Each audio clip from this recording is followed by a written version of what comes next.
High, সবাই কেমন আছো? আজকে বানাবো বাটার নান, একদম নরম তুলতুলে দোকানের মতো। চলো তাহলে রেসিপিটা দেখা যাক। আমি কিন্তু এখানে ময়দা নিয়ে নিয়েছি, পরিমাণ মতো লবণ দিয়ে দিব, আর পরিমাণ মতো দিয়ে দিব চিনি, আর দেব বেকিং সোডা 1 চা চামচ, আর তার সাথে দিয়ে দেব টক দই,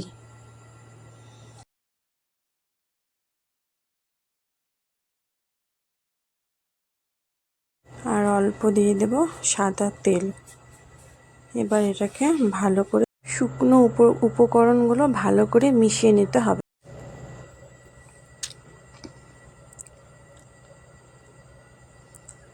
আমি কিন্তু ভালো করে মিশিয়ে নিয়েছি। দেখো, ময়দাটা যেন ভালো করে মুঠ হয়ে যায়, তাহলে ভাববো আমাদের ময়দাটা মাখা হয়ে গেছে।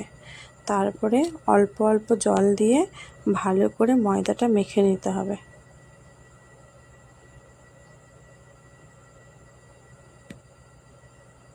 আমার কিন্তু ময়দাটা মাখা হয়ে গেছে। তার মধ্যে আমি একটু সাদা তেল দিয়ে 30 মিনিটের জন্য আমি কিন্তু ঢেকে রেখে দেব।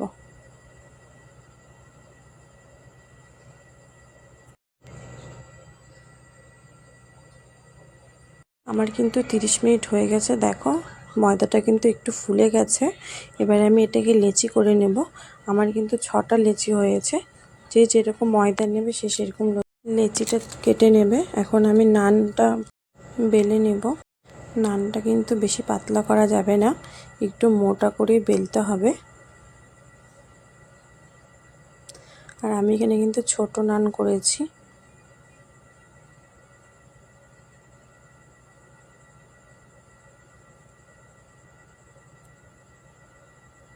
আমার কিন্তু বেলা হয়ে গেছে। এর উপর দিয়ে আমি এখানে একটু বাটার লাগিয়ে নেব।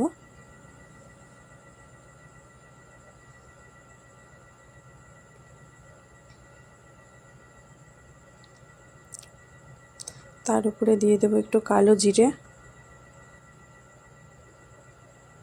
আর একটু ধনে পাতা দিয়ে এটাকে আরো একটু বেলে নিতে হবে।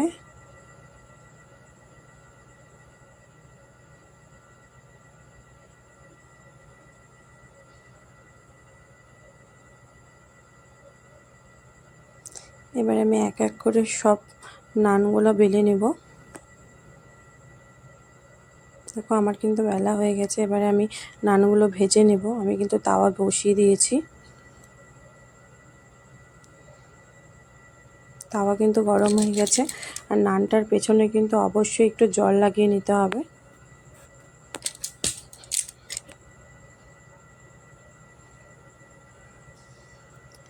এবার আমি তাওয়ার উপরে নানটা বসিয়ে দেব।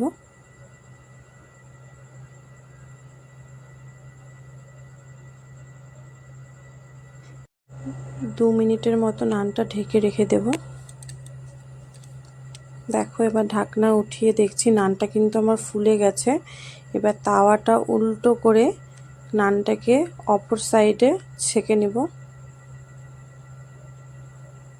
আমি কিন্তু সব স্টেপগুলো তোমাদের দেখিয়ে দিচ্ছি কেমন করে শিখছি।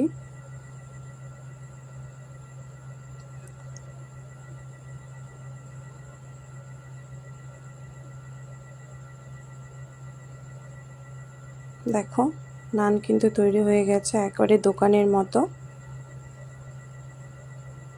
এবার উপরে একটু বাটার ব্রাশ করে নেব, তাহলে কিন্তু আমার দোকানের মতো নরম তুলতুলে বাটার নান তৈরি হয়ে যাবে। আমি কিন্তু এক এক করে সব নানগুলো এখন ভেজে নেব একই প্রসেসে।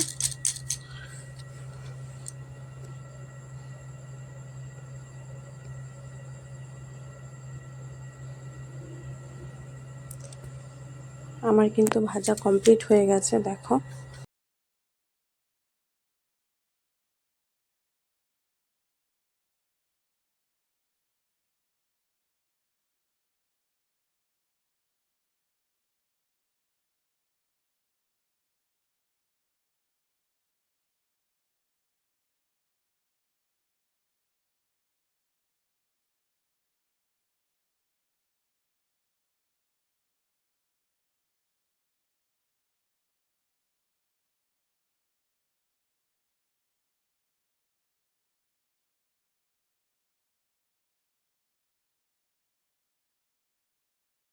আর এই নান তুমি যা দিয়েই খাবে তা দিয়ে ভালো লাগবে। চিকেন কষা, মটন কষা, বাটার পনির সব দিয়েই খেতে পারো। আজকের মতো এখানেই শেষ করলাম।